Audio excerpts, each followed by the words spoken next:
get to it. Boom.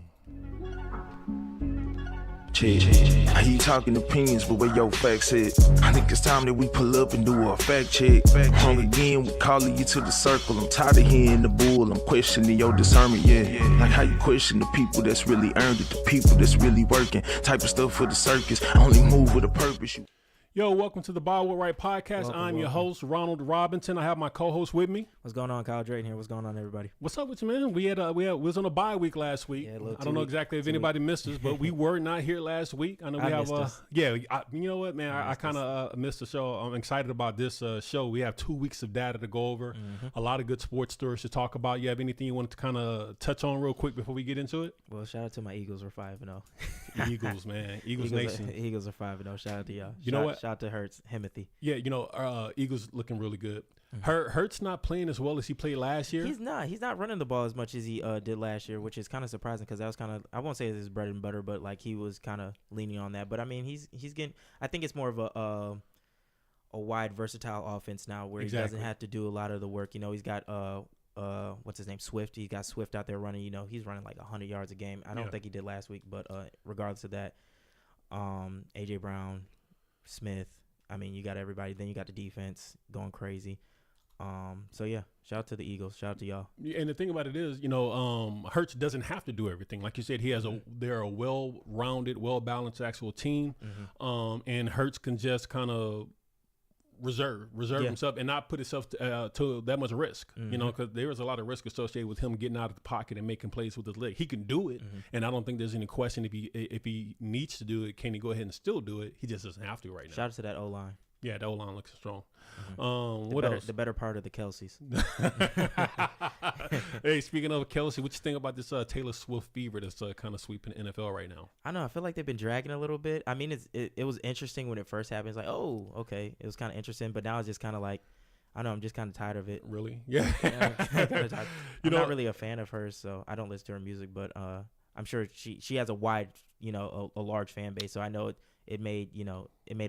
it was a big deal for them. So yeah, I think it's a big deal for the league. The league's always looking to expand its fan base. The biggest telltale sign of how far the league will go to capitalize on an opportunity like Taylor Swift is kind of presenting them is, have you ever seen the NFL being played on Nickelodeon? Like with the slime and all this stuff, like they're really trying to bring in the next generation of NFL fans. They did it on well, they have that. Well, ESPN has a contract with Disney Plus. Well, with Disney, but they did the Jaguars. The Jaguars games versus the Falcons was actually played on Disney Plus, but they kind of made it like a Toy Story theme. Yes. So I actually watched part of that. I'm not gonna lie, I did watch them. It was kind of interesting, but yeah. So they're trying to bring like young minds into the sport of football, which is dope. But I guess it's the same rhetoric of what they're doing with Taylor Swift and the whole Travis Kelce thing. I mean, they're capitalizing on an opportunity, and if your boy Usher was announced as doing a Super Bowl halftime show, he better pay attention. Yeah, he better let it burn. He better figure that out. Yeah, so Taylor Swift fever's going crazy. They keep the camera on her and the family and whatnot in the actual skybox or whatever. It's just kind of like but I think he can be a little overkill. I think even the Kelce brothers are kind of thinking it's overkill at this point. Oh yeah, I think they agreed upon it on their podcast. Yeah, they thought it was kind of. They have a pretty good podcast, and I watched some of it, and they definitely were talking about exactly the attention that the NFL is putting on Taylor Swift and that whole relationship. So it's kind of funny to see exactly how far the NFL will go to kind of, like you said, expand their brand. Right. But, who wouldn't? I'm sure he got a bonus from those jersey sales that he got, so I wouldn't be tripping too much. Nah, not at all. Not at all. He better not break that girl's heart, though. He going to be out of there. Oh, yeah. It's going to be problematic. It's going to be done for him. It's going to be problematic. We'll see exactly what happens. I think that I don't know exactly how. I don't want to say it's not going to end well, but time will tell. Maybe get Kayla back. So, CU football, Coach Prime in Colorado, what do you think? They finally stopped their 2-week skid with a win. What was it, Arizona State? Yeah, Arizona State University. I thought it was a good game. I don't know. I bet on Shador a little bit, but I don't know. I won't say he seems flat, but I don't know. I feel like he's met his match a little bit with some of the defenses that he's running into. Well, I mean, he's still a great player though. I can't take that away from him. Shador's a great player. He kind of pulls it out at the end of the pause at the end of the day. You know, that was wild. You're right. He gets the job done. Pause. So yeah, you know what? Shador is playing high level football, in my personal opinion. Even with the loss that they had against USC, USC has a Heisman quarterback on there. The fact that they kept the game that close, I know a lot of people say you don't have to have moral victories in sports, but that was a moral victory. You got to understand, Colorado was 1-11 last year, bro. Right. And like, what are they now? They're 4-2, 3-2. I can't. I want to say they won. They beat TCU. They beat another team, so I want to say they beat ASU. So I want to say they're 3-2. 3-2. I mean, they've already tripled, if not quadrupled, their wins, and they're going to win more games. They're not going to go, 0 for whatever for the rest of the season. So, Colorado is, playing a house of money right now, in my personal opinion. I really don't understand all the hate and whatnot. I understand why, everybody wants to, ride the coattails of Prime and the energy that he's bringing around there, like Prime, all the networks and all the actual sports commentators. FSU was down there not FSU, FS1. The actual network was down there. I guess it was their turn. You could tell FS1 is kind of like the small fry of the actual sports media channels, because they had to wait until there was a couple L's before they actually got their invitation to get down there and be on campus. But still, everybody has had their chance to go down there and kind of sit at the feet of Coach Prime. I think it's dope just because it's it's a black man doing positive things. So it's just like, why not follow that story? Yeah, it's a great story. I think it's a great story, and I think he's doing a great job. And I think shout out to Prime. When people are like, but he's lost 2 games, I'm like, whatever. What did you think he was going to do? He lost 2 games, but he won 2 more games than he did than the school did last year. Already. I mean, that doesn't matter, I guess, in the whole realm of sports. But I mean, for that football program, I mean, it means a lot. For that football program, it means a lot. For that city, it means a lot. He's bringing a lot of money into that city. So, Coach Prime doing a great job in Colorado and football. Enrollment's going to go up for as long as Prime's there. The team is winning. I mean, you got to think about. We can get it. I don't want to get into everything, but I mean, you got to think about the businesses around that area. Yeah. All these people coming into town. It's just a lot of positive stuff going on over there. So shout out to Prime. Shout out to that football team, and keep doing your thing, keep winning. And I hope the number 12. What's the D-back name? The one that got Travis hurt? Hunter. I hope Hunter gets back soon. But that was I even watched that story with Travis Hunter and the dude who hit him. Like he did like a YouTube video of them meeting up and dapping it up and whatnot. And even Travis Hunter knew, like, it's just football. I mean, like, it wasn't a dirty hit. I thought it was like a dirty hit, but even after, they're coming together and actually talking about what happened, I mean, it wasn't a dirty hit. So, I mean, like, if they can get over it, we can too. Yeah, I never thought it was a dirty hit. I thought it was football. I think people were kind of like emotionally invested in Colorado and their success. So anything that kind of hampered that particular trajectory that they were on, people were going to kind of exaggerate the situation. Never thought it was a dirty hit, but I do applaud Travis Hunter and the young man. I think his name is Whitehead or something like that. Yeah. But I do applaud. I don't know who reached out to who. I read somewhere that Travis Hunter was the one that initiated it, and I think that kind of speaks to this kid's mentality. I mean, he's going to be a force, and he's already a force. Because you got to think about the the backlash that the kid was getting for that hit, just from the like life threats. Like, it wasn't necessary. But shout out to them. But I want to say after that hit, I want to say he was supposed to be out for 3 weeks. So now I want to say this has been 3 weeks. So I hope he comes back this Saturday. Yeah, I hope he comes back soon, and I hope he comes back with the same energy, excitement, and ability that he actually left with, because he's a very, very talented, player, and I like to see him, reach his full potential this year. And have a good year. So we'll see how that goes. I think he will. All right. Kind of gives a quick recap on our 2 week our week off bye that we actually had, but now we got to kind of get into what we're here to talk about. And we're here to talk about the actual NSL league. Definitely. Hey, real quick before we actually get into the NSL league and talking about it, I would like you guys to do us a favor, follow, comment, subscribe to our actual YouTube channel, our Facebook channel. We definitely need support. We need you guys to go there and kind of comment on the actual videos, share the videos. We have a lot of support. We got a lot of data that we're going to actually talk about, and there's been a lot of shifts on the actual leaderboard. So we would definitely like to see people, stick with supporting the actual movement in the direction of the actual league. Definitely. All right. Let's go ahead and talk about that now. Let's go ahead and get into the leaderboard. We have 5 weeks of data to actually talk about. So we're on week 5. We're in week 5. Okay. So we can actually get into the actual data and see exactly if there's been any movement. And I can tell you, I've looked at the numbers. You haven't. Yeah, this is all going to be news to you. Hopefully, Shannon made the list this week. Shannon Sharp? Yeah, Come Shannon on, Sharp. Come on, Shannon Shannon. Sharp. But you remember what I said last week? I said I guarantee you Shannon doesn't even make the list. I guarantee he won't make the list this year. Well, I'm not going to spoil it for you, but don't hold your breath. That's all I'll say. So here's the actual leaderboard, and we're going to start at the actual bottom in the number 10 spot. And the number 10 spot on the leaderboard, and real quickly, before I actually get this going, for everyone who's unaware, for everyone who's watching for the first time, what we're doing here at the National Sportscaster League is we're making sports commentary competitive. So all these sportscasters are on TV, presenting themselves as subject matter experts on sports. We want them to be held accountable. How are we going to hold them accountable? Well, they make predictions, and those predictions are quantitative data that we can actually capture, and we can use their successful predictions and their percentage of successful predictions and rank them. And that's what we're doing right now. We've been ranking them all actual season so far. We're in week 5 of our rank, so we have 5 weeks of data, and the numbers are fluid. Right. The positions are fluid, and people are really kind of setting themselves apart from the rest of the actual sports commentators out there. Right, just like how you have a scoring average for basketball or a field goal percentage for kickers in the football, or a batting average for batters. I mean, it's the same thing. We're just trying to get a percentage, trying to put some numbers behind behind these commentators, just so you'll have just so you know where these commentators rank in a sense. Because I mean, as of right now, where the field is just everybody has a favorite commentator, but they only have a favorite commentator based on, I guess, their likeness in a sense, not really based on like the numbers of what I guess what they're producing in a sense. So that's pretty much the purpose of this, is just kind of putting numbers behind the commentators, just so we can kind of get them, rank them, and just kind of make the sport a little bit more competitive. Because as you see in like football, basketball, whatever sport it may be, it's very competitive, and a lot of these commentators are very they have high expectations for these sports players. So we want to hold these commentators accountable for I guess that's the same way. Exactly. I mean, once again, everybody that's involved in sports competes, and we think it's only fair that they compete as well.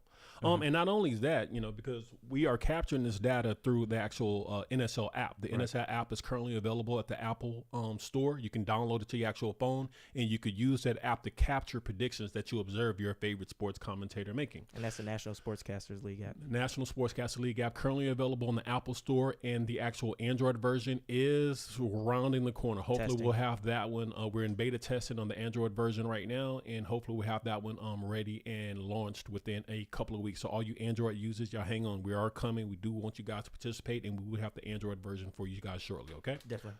All right, so let's go back into the actual top 10. In the number 10 spot, we have, boom, Shady McCoy. Oh, Shady was he was a little bit higher before last week, huh? No, actually, Shady has moved up. Now, remember, early in the actual league, like week 1 or week 2, Shady was in the top 10, but then he fell out. Okay, that's what it was. He fell out. So now he's back in the top 10. He moved up in the number 10 spot. Shady McCoy is actual host on The Speak. Right. The Speak, FS1's The Speak, which is a show that I really wasn't that aware of before starting this whole project, but I'm a lot more aware of it. It's a pretty good show. Right. The thing I like about The Speak is they always make predictions. Now, they didn't make a prediction. They did not make predictions, or we didn't capture any predictions in the app for the week 4 NFL games, because that's when they had their trip down to Colorado. They were down in Colorado, and for some reason, they were just kind of promoting the whole Colorado game in advance of their trip to the Colorado campus, so they did not make predictions on their actual show, or at least none of the predictions were input into the actual app. Okay. Well, that works, but shout out to Shady for getting back on the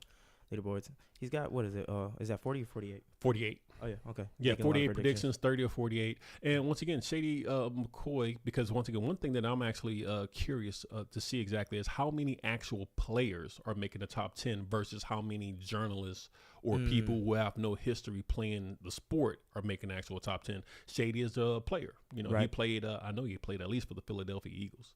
So dope running back. I want to say, I don't know if he ended his career with the Bills, but he did a couple years at the Bills too. Yeah, he did. I'll never forget that run he had in it was, Snow's probably this deep in the Bills, and he ran it right in for a touchdown. I think it was like at least like 60 or 70 yards, something crazy like that. And you're an Eagles fan, am I correct? Mm-hmm. Okay, cool. So, yeah, you should definitely be familiar with Shady. Yeah. All right, so let's go to the next position. In the number 9 spot, we have James Jones. James Jones, also a commentator for The Speak as well. Mm-hmm. And he's from The Speak because The Speak, when they do make predictions, they make predictions on every single game. Right. So that's why he has a high number of actual predictions. So James Jones is also, and him and Shady McCoy are tied really with the same percentage. So you can interchange those names, 9 and 10, 10 and 9, or whatever. But, they are both in the top 10. Okay. Right. James Jones, if I'm not mistaken, is an ex-player as well. I think he was a wide receiver, if I'm correct. So, but once again, another player in the actual top 10. So once again, and here's the thing: there's a general theme here. Mm-hmm. Players are making the top 10. Right. Which is these sportscasters or sports announcers that have no history of playing the game. Where they at? I mean, look, come on now. We ain't finished the list yet, so we'll see. We haven't finished the list yet, but we already got 2. They 0-2 so far. They 0-2. So, and once again, I'm a proponent of the actual players. I make no secret about it. Right. I find sometimes sports commentators who are very opinionated about people who dedicate their life to a sport, and they want to critique them and kind of critique them pretty harshly and pretty disrespectfully, in my personal opinion, but they never laced up shoes. Right. They never got on the field or court of any kind. They've never pushed their bodies to the actual limit. And, but they claim they position themselves as sports subject matter experts on athletics. And I'm trying to understand why. And I think that's come with this newfound, media personality, in a sense, where it's just like everybody has like a heightened fan base, in a sense, if you want to say, everybody has this airtime, everybody has like a bunch of fans, a bunch of followers. So it's just like they have this heightened perception of that, oh, okay, I have these followers, so my opinion matters, or not only does my opinion matter, but my opinion must be right if all these people are following me. So they kind of get in that realm thinking. That's what I believe happens. You know who I blame though for them having this, for them having these high opinions of themselves and their opinions? I blame some of you guys out here. Some of you guys out here it's kind of like what you call what's that? How girls just start an OnlyFans page. Like you give these people, like, you inflate their ego because you pay attention to it, like for absolutely no reason. It's wild. Like, so whatever, man. Sportscasting should be done by people who played sports or have an extensive history of playing sports. Now, I'm not saying there can't be some exceptions to that particular rule. There's exceptions to everything, but it shouldn't be the majority, in a sense. It should not be like. And I'm glad to see more players are getting into actual sports media, and clearly, based off their percentages and their ability to properly analyze and predict the outcomes of games. They have the knowledge of sports that some of these sports media people who never played clearly wouldn't have, and it's showing in the actual numbers. Okay. All right, let's go to the number 8 spot. Where we at? In the number 8 spot, who do we have? We have Harry Douglas, another former player. Harry Douglas, if I'm not mistaken, was also a wide receiver. Okay. Another former player. He actually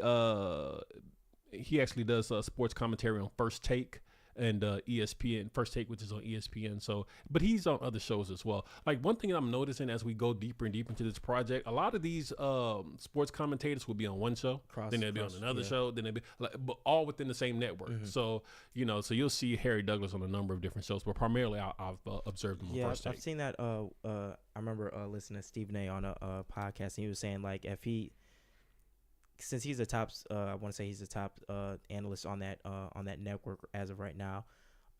If he likes you as like a commentator, you're giving good numbers or whatever it may be, and you have a good insider, I guess, on whatever subject matter you're talking about. He tries to get them on his show a little bit, even if they're on like other shows. He sees that they're doing well on other shows. He always tries to I guess rotate them in on his show. So yeah, that might be part of the reason that he's up there. Yeah. So Harry Douglas, number 8 spot. So good to see him there. And once again, if I'm not mistaken, Harry Douglas was not in the top 10 last week either. So he jumps into the top 10 in the number 8 spot. Was he ever on the top 10? I think he was momentarily. Actually, you know what? No, I think this is his first time actually on the top 10. So he jumps into the actual top 10. Okay. Shout out to Harry for making the top 10. All right. Week 5. Let's go to the next actual sportscaster. In the number 7 spot, we have Keyshawn Johnson. Keyshawn Johnson fell down. Keyshawn Johnson was higher last week, so but he's still in the top 10. he's in the top 10. Another former football player in the actual top 10. Keyshawn is a co-host, newly co-host of Undisputed. Keyshawn helped fill the gap with the exit of Shannon Sharp across from Skip Bayless. And I think they have Keyshawn, Michael Irvin, and Richard Sherman is there sometimes, but he's not there all the time? Not all the time. Really? Not all the time. Primarily it's Keyshawn and Michael Irvin and Skip. But, Richard Sherman will be in there from time to time. But Keyshawn is a staple. He's always there. Because they really made that dynamic. Like, there was going to be Skip and Richard Sherman's show. So Yeah. Now, let me tell you something about Keyshawn, though. Keyshawn, in my personal opinion, because I watch this show pretty often, primarily for Keyshawn's input and his analysis, because Keyshawn does give a great analysis of the actual game. He's clearly, a high-level thinker, high-level breakdowns of the actual, matchups that they actually talk about. And Keyshawn also, he won't waver in his opinions just to please, the audience. Right. He was at CU, Colorado, with the USC hoodie on. So, he's going to rep his team, and he's going to give an opinion based on who he actually thinks is going to win, not who he would like to win or who he hopes is going to win. Was Keyshawn always on FS1, or was he on other networks? I think he was on, wasn't he on ESPN? Wasn't he part of the actual group that got let go by ESPN recently? Yeah, that's what I was saying. I feel like I used to watch him on ESPN. That's why I asked, but okay, yeah, that works. Because I want to say I watched him on ESPN before as well. Okay, he found a good home with FS1 and Undisputed, and I really think Keyshawn is carrying that show right now, in my opinion. Like you said, he from what I watch about Keyshawn, he's very articulated when he speaks. Like you said, he has a good football mind, and I won't say he has one of the best football minds on that actual show, but I mean he's probably the top one over there. In that I guess in that ecosystem of commentators. I mean, because you got Skip over there. I mean, Skip is Skip. Yeah, exactly. Like you can't even kind of. Skip is just Skip. He's like in his own realm. And then you said we got Michael Irvin over there. Yeah, let's go to the actual number 6 spot real quick. You said it, so I just wanted to go and put it there just in case you wanted to expound on that. Okay. In the number 6 spot, you got Michael Irvin. Yeah. Michael Irvin actually it came up. I don't know if he was in the top 10 last week. I want to say he was last week. I think he was. I want to say he was in. Wherever, he's moved up in his positions. Do I have any? Yeah, if he moved up. No, he wasn't in the top 10 last week. And he moved. He was not in the top 10. I got my notes here, and I made a note of that. He wasn't in the top 10, but he breaks into the top 10 strong with a very good 2 weeks, week 4 and week 5 in his predictions, and he is now in the number 6 spot. I feel like he wasn't. It might have been. He may have been in the earlier weeks, but okay. not the last report out that we did. The last report out that we did was at the end of week 3, because once again we took our bye week last week, and now we're here with the week 5 results. So, but he breaks into the actual top 10 in the number 6 spot. Okay. All right, in the number 5 spot, we have Dan Graziano. Dan Graziano, he's an analyst on Get Up on ESPN. Good numbers. Dan's got that nose, huh? Yeah. I guess. Yeah.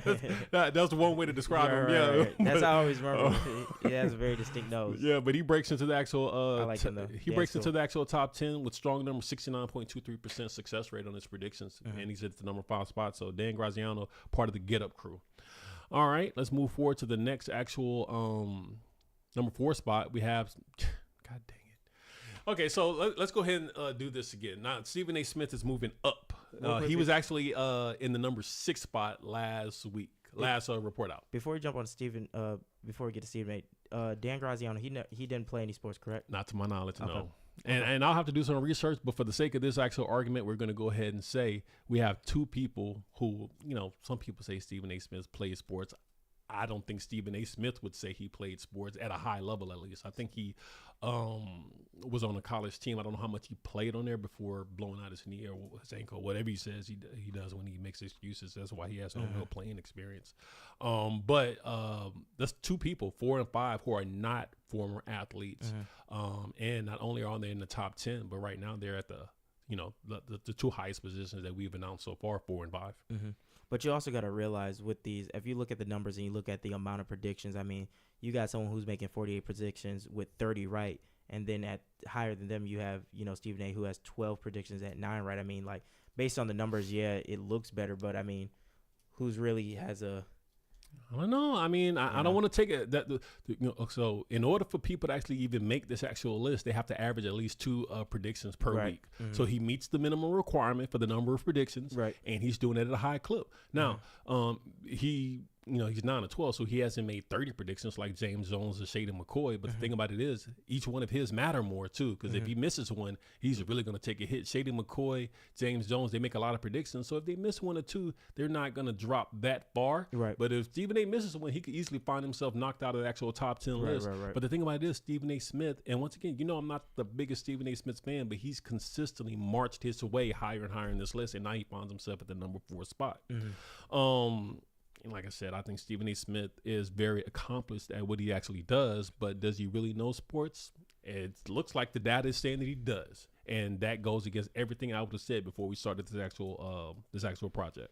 Yeah, I don't know what to say about this. Shout out to Stephen A. for making the list. I mean, that's my guy, but we'll see how this goes. We'll see if he can maintain it, but like I said, he's impressing the hell out of me. I'm not even gonna lie. All right, in the number 3 spot, we have Dan Orlovsky.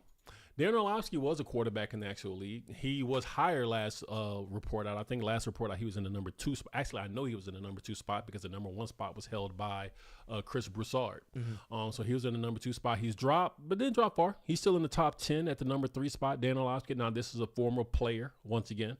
So, Dan Orlovsky, a quarterback, should be a high-level thinker because he played the quarterback spot in the actual NFL, and, his numbers actually reflect highly of his knowledge of how to analyze games. So as of right now, I guess we could say it now. Let's see, we got two sportscasters on there that aren't that don't have any, any experience in the league, and then the rest, what is it? The rest are players, yes. Yeah. 1, 2, 3, 4, 5, 6. So 6 of 8 are former players. Yeah, so that's majority of the board, regardless of who's 1 and 2. I mean, majority of the board is ex-players. Yeah. So I might say something there. All right, let's go to the number 2 spot. In the number 2 spot, we have Chris Broussard. Now, Chris Broussard has been in the number 1 spot since we've started. He started off fast. He maintained his position at the number 1 spot in our last report out after week 3's results, but he finds himself knocked out of the actual number 1 spot for the first time, but still at the number 2 spot and still operating at a very high level. Actually, he's tied with Dan Orlovsky percentage-wise, but still 2-3. He's still high up on the leaderboard. And to my knowledge, if I'm not mistaken, Chris Broussard does not have any playing experience either. Okay. So now you have 3 of 9 people in the actual top 10. And then the top 5. Yes, and in the top 5. So once again, there's exceptions to every rules, and you can't be surprised. Chris Broussard, though, I'm a fan of Chris Broussard because I think Chris Broussard does give good analysis, and Chris Broussard is reasonable in his analysis. He's not an extreme analyst when it comes to actually talking about players or their ability to perform their actual craft. Right. I can agree with that. All right, so let's go ahead and drum roll for the number 1 spot. All right. Number 1 spot, boom. Oh, that's your guy. Ryan Clark. Hey, check the tape. Check the tape. Week 1, I said Ryan Clark was that guy. I've always been a fan of Ryan Clark. He is definitely a former player, and right now he's found himself up and in the number 1 spot as of week 5. He's in the number 1 spot. Can he maintain it? I don't know. But to see him in the number 1 spot, I'm happy about it because, like I said, I am a fan. He definitely is level-headed in his analysis and his breakdown, and I like seeing him, give analysis and discuss the actual sport. I think he's always a class act when he actually does what he does. All right. Well, the top guy is a former player, so. All right. So how many players we got versus how many? 7. It looks like. So 7 players and 3 journalists, quote unquote. All right. So I think once we get deeper into the actual season, I think the numbers are going to tell. Because the thing about it is, here's the beauty of it: it's not subjective. This list is not subjective. Yeah. I could not be a fan of Stephen A. Smith, but the numbers are what the numbers are. Right. He's making quality picks, and his numbers put him in the number 4 spot overall, above a number of actually ex-athletes and Hall of Famers. Michael Irvin is a Hall of Famer, I'm sure. Is Keyshawn in the Hall of Fame? No, I'm not sure. I don't think so, but I know Michael Irvin is, and he's above that. So, I mean, he's doing what he needs to do. So you can't really be mad at him. You can't hate on him. Ryan Clark, did he win a Super Bowl? Ryan Clark, I don't know. I don't know. Ryan Clark, if I'm not mistaken, didn't Ryan Clark play at LSU? You know what? I'm gonna have to do a. We did a. I want to say he played.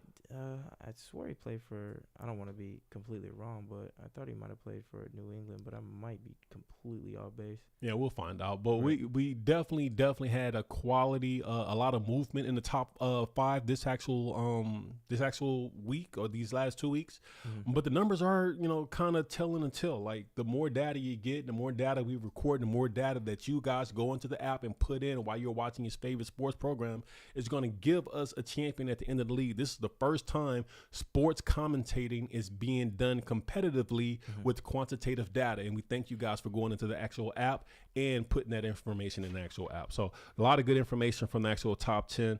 One thing I would like to actually highlight, let me go back to that actual list here real quick, because I want to mention something here on that actual list.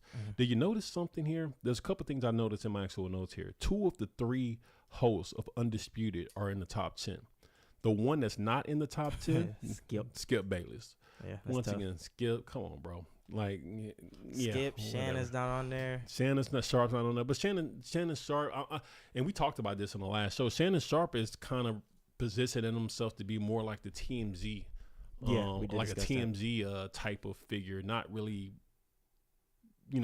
giving, in my opinion, quality and quality analysis of the actual games. But he's a storyteller. Like he'll interview like Chris Brown, or he'll interview like Marshawn. What's the chick who is considered a gold digger? But Brittany Renner. Yeah. Brittany Renner, like stuff like that, like Wild interviews. wild interviews, wild interviews. So, but he did have a really good interview with Marshawn Lynch that I liked recently. So, but like I said, he doesn't really make predictions on actual games, so he's not really flexing his analytics of being able to predict winners or whatever, and it just would keep him out of the actual competition. I mean, I'm certain people like to be fed whatever they like to be fed from their commentators, so he'll still have a fan base of people that watch him, but he won't be in our leaderboard if he doesn't start making predictions. And I want to say part of that is just because he's not really forced to do so, because he's only shown up to TV, to talk about sports 2 days out the week. Yeah, exactly. Opposed to the 5 days he was doing before, and a lot of his other time is spent on his podcast. So, that might have something to do with it. So it could. Actually, I think that has a lot to do with it. Yeah, I would like to see him talk more about actual sports though, but he just doesn't. So it is what it kind of is. But the only reason I bring up Shannon Sharp because he's probably one of my top sportscasters that I enjoy listening to. So yeah, it's kind of like a lot of people like listening to him, but I like listening to people talk about sports when I'm watching sports media. So when I'm watching sports media and they're not talking about sports, it's kind of a letdown. If I wanted to hear about or music, I would watch BET or MTV. So when I watch ESPN or something like that, I would like to hear about sports. That's right. So it is what it is. All right, so let's go into our actual next segment. We're going to talk about a couple things. The first things we're going to talk about is how about them Cowboys? Them Cowboys, man, let me tell you something. Here's what I'm going to talk about the Cowboys. I don't really want to bash the Cowboys and talk about, the game against the 49ers, which was a very, very tough game. We can always talk bad about the Cowboys. We can, but that's not what I'm trying to do right now. What I want to do when I talk about the Cowboys is this. I want to talk about how, because like we're watching a lot of these actual shows as we actually go through this actual project. And when I'm watching actual shows, man, the Cowboys cover a lot of airspace. I mean, Cowboys. I watch Undisputed maybe 2-3 days in a row, and I swear 75, if not 80% of the actual content was talking about the Cowboys and breaking down the Cowboys and different things like Dak. Is Dak going to be there? Like how, important is the Diggs injury? What about the coach? What about Jerry Jones? What about just breaking down the Cowboys in multiple different ways? Like the entire show, I'm like, we have other teams out there. We're not going to talk about no other teams. We're going to spend 70, 80% of the time talking about the Cowboys in various different ways. I just find it wild. Did you pay attention to any of that? What I've noticed about the Undisputed show, since Skip has been on that show, we all know that that's Skip's favorite team, and we all know that I guess the Cowboys are America's favorite team. So if you combine those that's two subjective. things, well, I guess that's the running thing. I guess America's favorite team. Well, whatever it may be, but since that's Skip's favorite team, they always discuss the Cowboys. Even when Shannon was on the show, they always discuss the Cowboys. Even when he was on with First Take, it was always him discussing the Cowboys. Even today, you still have, Stephen A. always commenting on the Cowboys, Yeah. even if it's bad, even if they win, he's always commenting on the Cowboys. I mean, that's just, it's like the Cowboys are almost like, it's kind of like twofold. It's either everybody loves them or everybody hates them. It's like there's no in between. It's just like either you hate them or you love them, and wherever you fall, you're going to discuss that point. You're going to run that point into the wall. And it's not just Undisputed. I know I mentioned Undisputed and Skip Bayless because I think Skip is a known big Cowboy fan as well. Mm-hmm. But it's it's across the board. Undisputed, First Take, Mm-hmm. get almost like multiple programs just sit there and talk. It's kind of like. I know there's a lot of Cowboy fans out there. Right. I know a number of Cowboy fans. I have a Cowboy fan who I grew up with, went to high school with. He's a huge Cowboy fan. I have another Cowboy fan who's currently in Dubai right now, vacation, who's a big time Cowboy fan. He went all the way up to New York to watch the Cowboys play the Giants early in the actual season. So he travels with actual teams. So, I know there's a lot of Cowboys fans out there, but look, you got San Francisco 5-0. The Eagles are 5-0. The Chiefs are 4-1. The Lions are 4-1. The Dolphins put up 70 points. They're 4-1. Like, there's other stories out there. That You don't have to. You could talk about the Cowboys, but man, it's been so much time talking about one team. It just kind of it gets kind of Cowboys overload. Yeah, it gets kind of dry if if the Cowboys are always the the focal point of of like national television. You kind of get dried out with it. You kind of get bored of it. But like you said, there's other teams out there that you can discuss. I want to back to my like you were saying about the Eagles. The Eagles are 5-0 and like no one's really discussing them, and that's kind of like a big deal. Yeah, it's like people discuss who's the best teams, and they don't even discuss that. They don't discuss how Minnesota is doing, because I think the Vikings are doing pretty well this season. Like you said, who is it? The Detroit Lions. What's his name? Jared Goff. He's having a great season. Yeah. So it's just like there's other stories out there. Like you said, you could talk about. No one even talked about Kamara coming back. After him being out. There's other things to discuss. Atlanta, that new running back they have, how he's just a prolific player just across the board. Robinson. Robinson. He's damn near like Kamara if you want to think about it. I mean, he's able to catch, he's able to run. I mean, he's damn near able to do everything on the field. He may be able to pass too, but there's like there's a lot of things to talk about in football that just are kind of being glanced over. To discuss the Cowboys. And one thing that goes back to is just like as we said, there's a lot of, like you said, there's a lot of football fans, Cowboys fans out there. You have friends that are Cowboys fans. I have a bunch of friends that are Cowboys fans. Yeah, talk to them all the time about football, but it's the ratings. A lot of these teams are ratings. Like, okay, we're going to talk about Cowboys fans or the Cowboys because there's these are who people are watching. These are people who want to talk about, but I don't think that's what it is across the board. Not everybody wants to hear about the Cowboys all day across all platforms. Because if I turn off Undisputed and I want to go, like you said, if I want to go watch First Take, I got to hear about the Cowboys again. It's like they regurgitate the same stories over and over across the board. I don't know, but it must be moving the needle. Like, because you don't do it. They wouldn't do it if it didn't get viewership. And I know there's a lot of Cowboys fans. We're about to get one Cowboy fan to call in right now. I got Alabama Slim is slated to come in and do his brand new customized segment that we actually put together for him. And I know he's going to talk about his Cowboys. But before we move on to the next actual subject, I just want to say, man, like Cowboys, geez. And I'm a Saints fan, and I don't know if the Saints will be considered one of the Cowboys' big rivalries. I think their biggest rivalry is going to be Washington and the Eagles, the Commanders and the Eagles. Probably the Eagles. What used to be the Redskins, but the Commanders and Eagles. Probably the Eagles. Trash name. Probably. With With the Commanders? Yeah, it's garbage.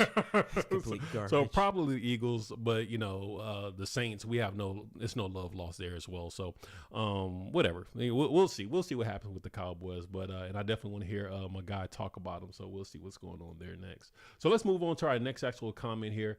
Let's talk about the actual the Bucks and the big Dame Lillard trade. Right. I know we're going into basketball right now, which I'm gonna use basketball guy as well. But this was big news, right? Yeah.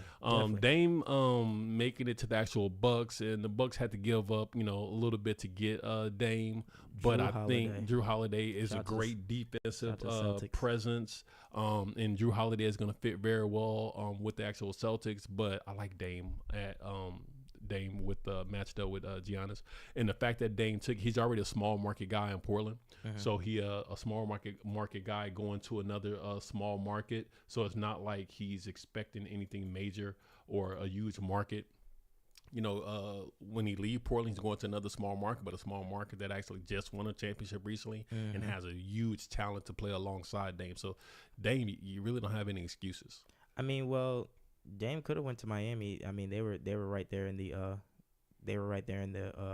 in the conversation as well. But I heard Dame didn't go there because he didn't like Butler's hair choice.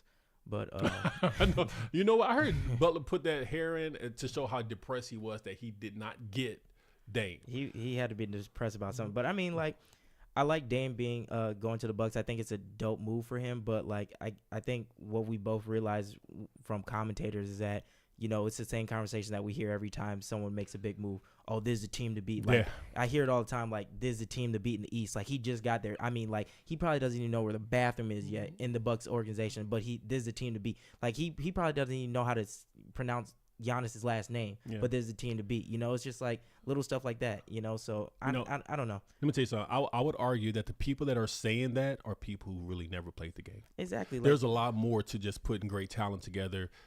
That it's not just going to equal a championship. There has to be chemistry. The talent has to match well. They have to gel well. Look at what happened with the Brooklyn Nets when you had Kyrie, you had KD, and then you had Harden went up there. Everybody just knew that was going to be a dynasty. Everybody just knew that was going to be multiple championships. And when I say everybody, I'm talking about journalists. I have another option for you. Another take. When James Harden went over to the 76ers, I mean, he's still there, but I mean, like, you have literally the MVP, well, I guess new MVP of Joel Embiid. You have that whole dynamic. I want to say who else did they have over there at the time? I mean, they had a bunch of other players. I want to say they had JJ Redick over there at that same time when he was over there.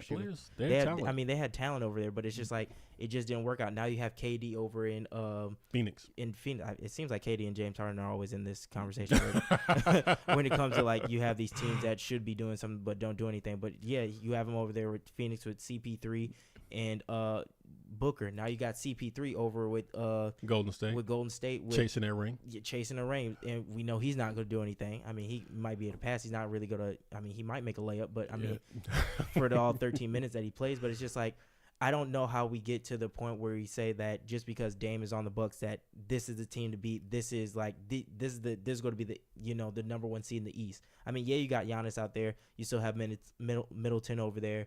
You have Lopez over there. I mean, like, you got a solid team over there, but it's just it has to gel. They have to play well with each other. You can't go ahead and predict the actual championship. And then once again, you still got to go through Denver. Like, it's not like Denver has lost anybody.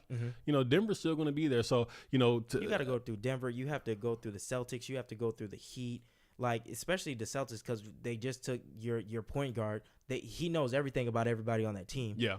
You think he's not going to feed that information to his team now? Come on. And he's a stopper. Come on. Yeah. So, but like I said, we bring up this particular segment just to tell all the sports analysts out there, look, we know you guys want to go ahead and make the prediction before ever seeing a player step on the court, but calm down, man. Relax. You trust me. If you played the game, you would understand it's not just that easy. You just can't put great talent together and expect to ring. The talent has to work well with each other. They have to mesh. They have to be coached well, and they have to enjoy playing for each other. And we don't know that yet, just because Dame got on there. Time will tell.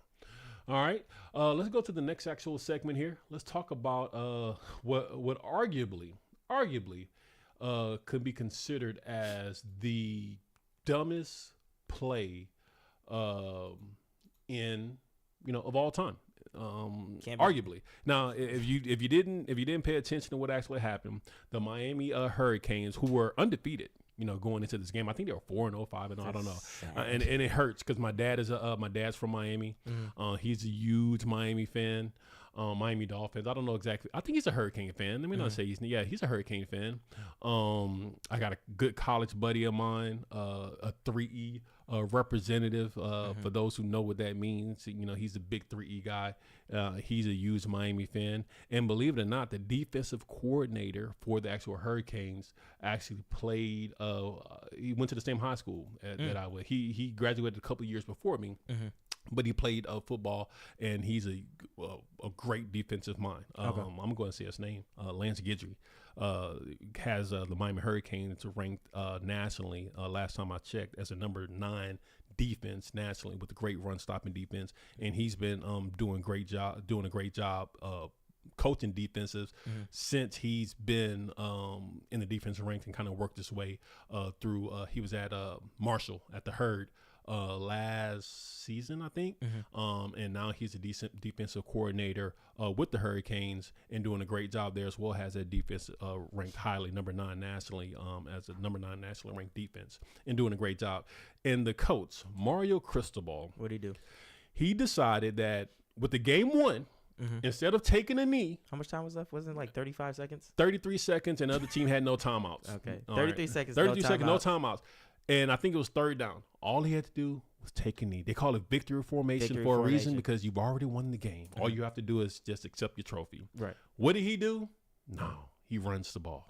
Coughs up the fumble. Defense in shock. Everybody in shock. The other team goes down and actually wins the game. Did you see the highlights of this? Yeah, it was actually a mess. But it's almost like, who do you put the blame on? It's just like, okay, you can put the blame on the head coach for, making the play call, but then it's just like, as a quarterback, you're a college quarterback, game, situational football. Why even make that play? It's just like, I could just take the knee, have the coach be mad at me, we win the game, whatever.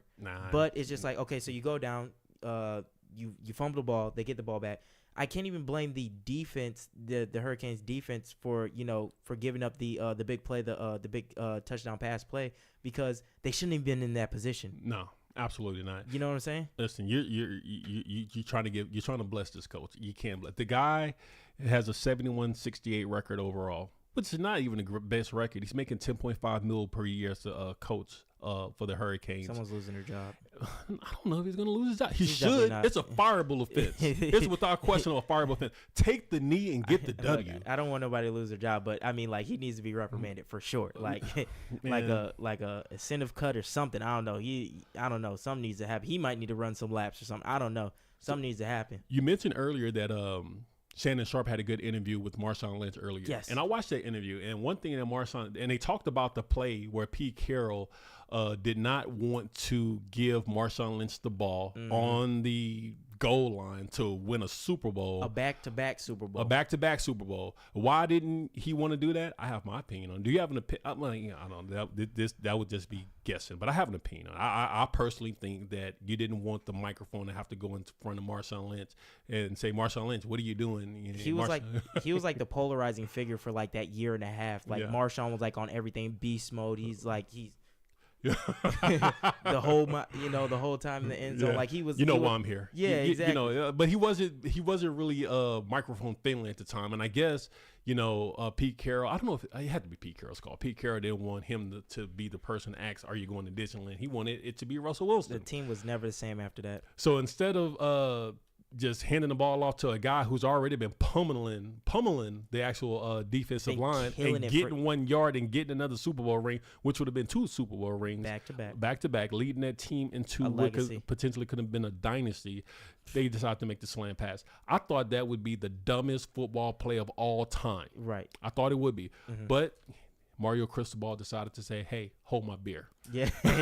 I got this. Yeah. So I don't know. Do you want to make a decision right now, or is this something that we still need to hold off and see exactly what people think? I think that was the dumbest play of all time, arguably. But the only thing that I would say Pete Carroll may still hold out is because he did it when the Super Bowl was on the line. It's Super Bowl. Exactly. That's what I was going to say. I was going to say the same thing because of Super Bowl. But still, I mean, it's a dumb play. But I think that one just resonates more with us with the Pete Carroll thing, with the Marshawn Lynch thing, because Marshawn was the guy to get it done. Like he was like the Tim Tebow of, like, if you needed that 4th down play, like, we're going to give it to Tim Tebow. Yeah. He was like that guy. Yeah, Marshawn would have got the 1 yard, but you have to think about this. The U didn't even need to gain a yard. They could have lost yards. Get the ball and just take a knee. Make it be minus yards. You still get a win. They were undefeated. And we know in college football, you have to be undefeated to have a shot at going to the actual playoffs at the end and getting the championship. So you have to be undefeated. With that actual loss, I don't know exactly if they can, even if they win every game for the rest of the actual year, I don't think they'll get a shot at getting the championship. Okay, real off topic real quick. Is it harder to win a national championship or is it harder to win a Super Bowl? I don't know. I think college national championship is harder because every week matters. In the Super Bowl, you could lose a couple games, squeak into the wild card, and then get hot. Yeah. But in college football, every week matters. It's damn near like you're one and done type every of thing. matters. So let me say this: I still think the Pete Carroll play is the dumber play, even though they had to actually advance the ball and get into the actual end zone. Because I think Marshawn Lynch was that dominant at that time, and he would have got the actual yard. So I would say the Pete Carroll play is still the dumbest play of all time, but I would probably say one is 1A and one is 1B as far as stupidity. I would say the Pete Carroll thing is dumb, but I think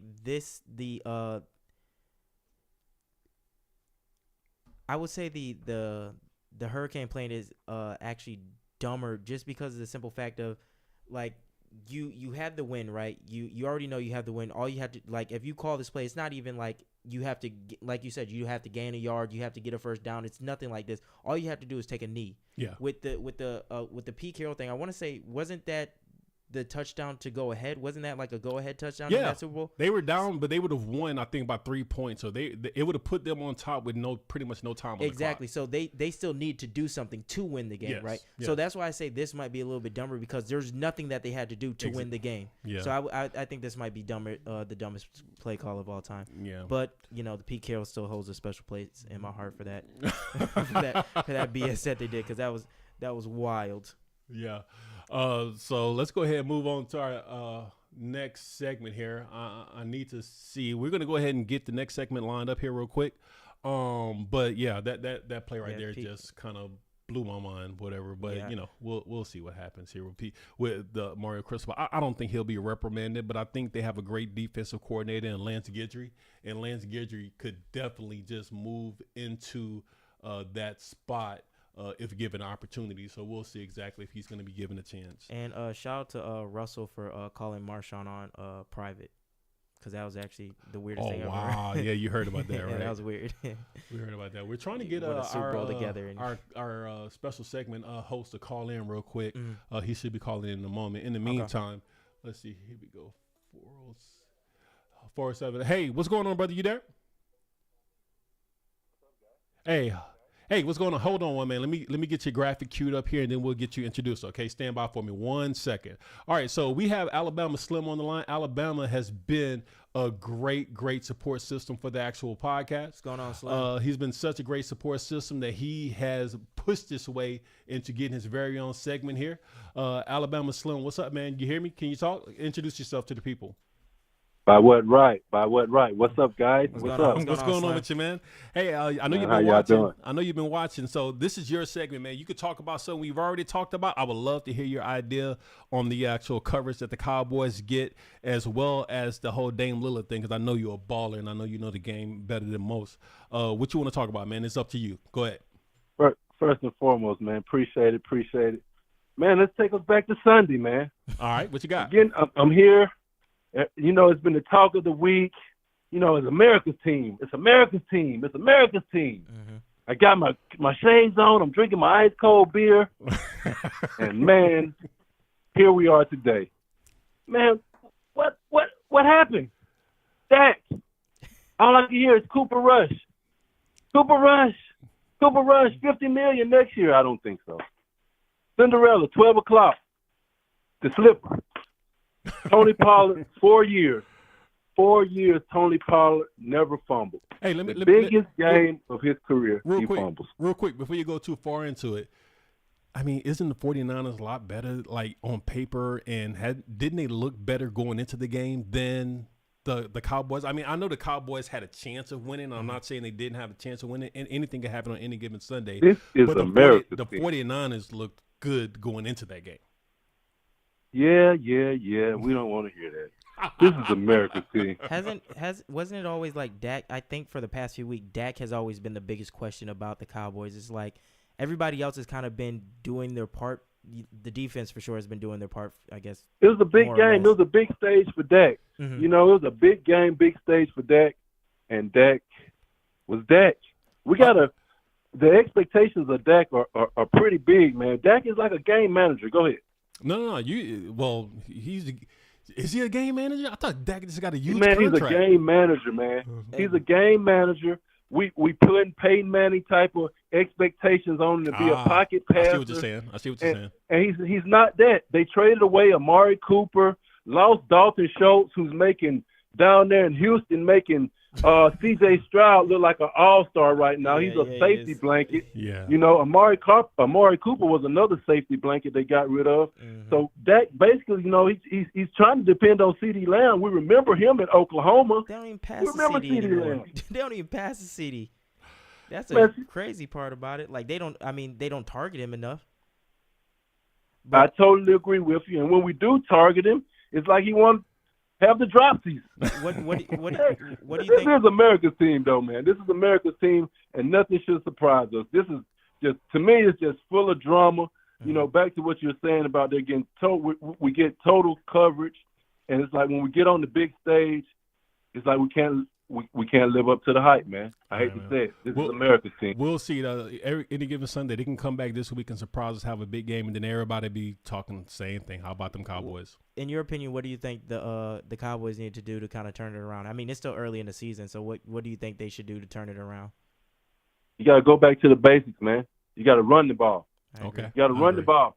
Definitely agree. You got to run the ball, man. You got to, you know, in Saban's where you got to take the possessions out of the game, you got to run the ball, man. Get back to the basics. We got a great offensive line. We got to run the ball, man. Play action pass. I don't know what happened to, like, RPO, play action pass. Like, what happened to that? Like, I feel like people are just kind of going to, like, the spread offense, you know, the drop back. Like, it's just like, what's going on? Like, empty backfield. Like, it's just it's just not working.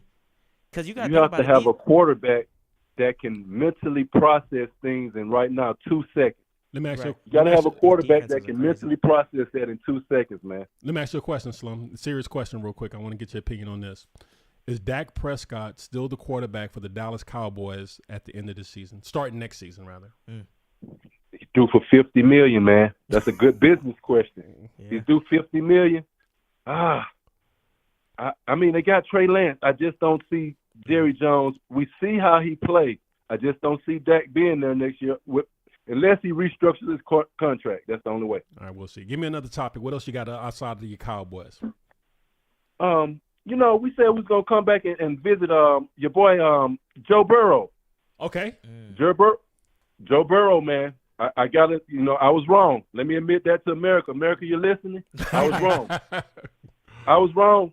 He's looking pretty nimble out there. Yeah. But did we hear what happened after the game? No. What you got? Y'all didn't hear about the little – they say it was a little scuffle. They went with Jamar Chase and the head coach. Oh. Yeah, I did hear about that. Yeah. Didn't he request a trade? Hey, it's amazing we hadn't heard no more about it, huh? Didn't he request a trade? Well, you know what? I didn't hear. He requested a trade. I heard he requested a trade. I can't hear any more about it. Yeah, he requested a trade. Well, you know what? Yes. I think Burrow may have pulled them aside because, you know, they played college ball together. I think Burrow could have pulled them aside because you're not going to find too many quarterbacks that's going to be able to get the ball to him the way Burrow can get the ball to him, especially when Burrow's healthy. But the issue is that game was amazing. Burrow is a generational talent. Yeah. The issue that I want to say that they're having is that you have Jamar Chase over there, but it's just like you need somebody else. Yeah. You know, you need somebody else. You need somebody else to They look got at. T. Higgins. Remember, he was hurt. He didn't play that game. True. Okay. You know, he's a one. Right. T. Higgins is a one. Mm-hmm. They gotta. I don't know. They gotta do I guess it goes back to just basic football, man. You gotta run these checkdowns. You gotta think about, like, not to get on Tom Brady, but you think about what Tom Brady did. He was like the king of, like, the check down plays, king of the screen plays, king of the, you know, the little 4 or 5 yard plays. Get you down take what they give you. Yeah, take what you give. Exactly. You know, read the defense. I mean, even though Tom Brady had one of the best O lines in, you know, football has ever seen, but it's just like you got to do something. A lot of these quarterbacks, you know, they're, you know, it's a running pass quarterback. You know, you got to be able to move your feet now these days. I mean, you can't just be sitting in the pocket unless you got a cannon or something like that and you just accurate. But these days you got to move your feet. Yeah, that's what they want. That's where the RPO game come in that you mentioned. But you also got to think about it with Joe Burrow. That whole knee thing that he had going on, I don't know, whatever leg injury he had, calf, knee, ankle, big toe, whatever it was, he's not as mobile as he was, you know, when he first started the season, you know. So I don't know. We'll see what happens with that, but they're gonna. I think they're back. I think they're back. Last topic. What you got? What's going on with Bill Belichick and the Patriots? Oh, I'm glad you said that. I was just trying to figure out exactly how I could bring that into the actual conversation before we wrapped up the show. Because if I'm not mistaken, aren't you you're a Boston guy, right? Yeah, Celtics. Are you? Just the Celtics. Just the Celtics. There you go. Hey, let me be clear. Celtics. Okay. Yeah, Celtics. That understood. Yeah. Hey, I'm glad you brought that up. What do you? Hey, listen. I'm trying to tell you. I think Belichick is kind of getting a little exposed. Maybe I don't know. Like Belichick. Listen, I understand he was going to take a step back. You can't really replace the GOAT. Right. You know what I'm saying? You can't replace the GOAT. But he's looking bad. Like the team's looking bad. The play's looking bad. The calls are looking bad. Everything's looking bad. So, they just not looking good. Didn't he just get blew out by the Saints? What The happened? Saints beat them by Y'all know what happened? You know what happened? At some point, you got to pay players, man. Yeah. At some point, you got to pay them, man. Yeah. Tom Brady was a team player. That's Come why on, Robert Kraft, Bill Belichick. Yeah. You got beat 34-0. He paying for Like, them you damn get massages. dominated by everybody. So hey, I agree 100% with you, Slim. The thing about it is they had Tom Brady. People was willing to come and take less money to play with Tom Brady in order for the opportunity to win a championship.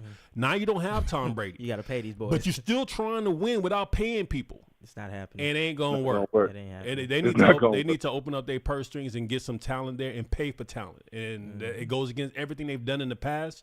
But they don't have Tom Brady, so you're gonna have to do things that you didn't do in the past. Yeah, and that quarterback that they got is not doing it at all. Yeah, Agree. You that's get very some good young point. guys, some coaches in there to relate to some of these young players. That old mentality of coaching, it's fading away, man. It's fading away. You got to get some young guys in there. Look at all the teams that besides Andy Reid. But Andy Reid if you look at Andy Reid kind of reminds you of being hip. He even comes out with the Hawaiian shirts on. Andy Reid, he definitely is a player's coach. He's always been a player coach, even when he was with the Eagles. Wish he would have won. People love to see, people love to watch him. People love how he coaches, and players love to play for him. Belichick don't have to give that same energy.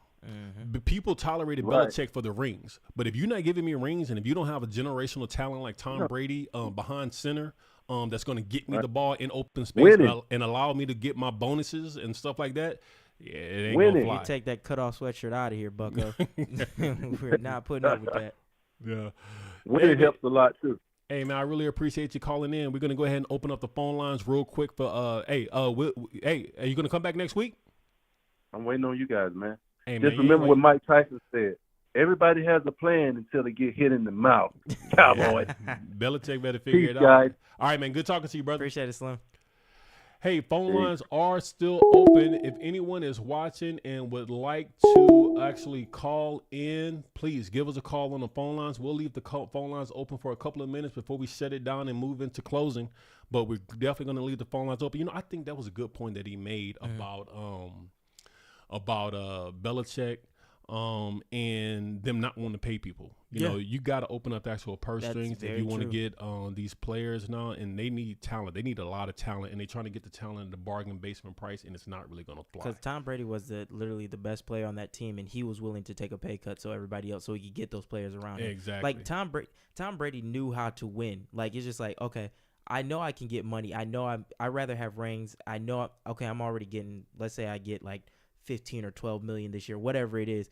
Okay, I can live off of 12 million. I can get this. Who do you have at one point? Randy Moss. I can have these players around me to win these games or get me closer to where I need to be. So it's just, I don't know. They got to figure that out. Yeah, but and I don't know if they will be able to, but time will tell. Hey, we're gonna leave the phone lines open for a couple more minutes. Then we're gonna move to closing. Give us a call.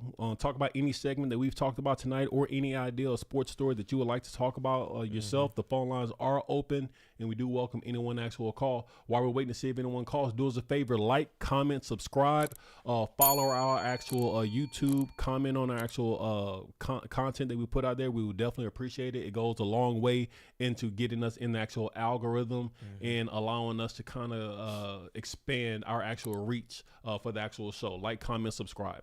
Definitely. All right. We don't have any other calls going in, so we're going to go ahead and move into the actual closing. Okay. On the actual closing, one thing we want to actually do, like we do at the end of every show, is kind of revisit the actual challenge. The challenge is now moving into how many days? 35 days since the challenge was made. What is the challenge for those who actually have never heard of it? The challenge is our attempt to see exactly if there's a sportscaster or a sports content creator that would be willing to not require us to go out and capture the actual data, their predictions like we're actually doing, but they would actually send the data in and welcome the spirit of competition. So that's what the challenge is, to see exactly if there's any sports caster or sports analyst that welcomes the actual idea of this competition between sportscasters. You know, they talk about competition all the time. You would think somebody would actually jump into the idea. And let me tell you something. This has already made it to the ear of someone that's on our top 10. Someone that's on our top 10 list, the top 10 list that we actually presented today with Sportcaster, a professional sportscaster on a major network, ESPN, Fox, FS1. One of the ones that were actually on our actual top list is already aware the fact that we're trying to make sportscasting and sports analysts competitive. Will they step up? Not yet, not so far. In order for them to step up, it's really easy. The only thing they need to do is email their predictions to an email address that we've already created for them. It's listed right there on the actual screen. The challenge at nsleague.co. Email a prediction to the challenge at nsleague.co and join us live on the podcast just so we can verify your identity and that someone is not emailing the prediction and it's really not you. So that's the only reason.